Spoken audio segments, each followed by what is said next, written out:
తెనుగోళ్ళు ఇచ్చిన శిల్పక పండ్లు తేనె మామిడి పండ్లు తీయంగా దిందామె తీరొక్క పండ్లు చిలక నేరేడి పండ్లు కాపంలో ఇచ్చిన మక్క కంకులు అవి పాల కంకులు కాల్చుకొని తిందాము కందికాయలు పచ్చి పల్లికాయలు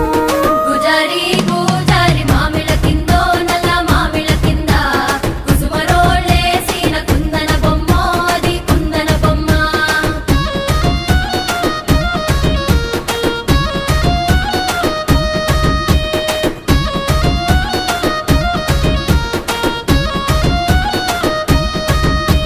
బెస్తోలు పెట్టిన పచ్చి చేపలు అవి వట్టి చేపలు కమ్మంగా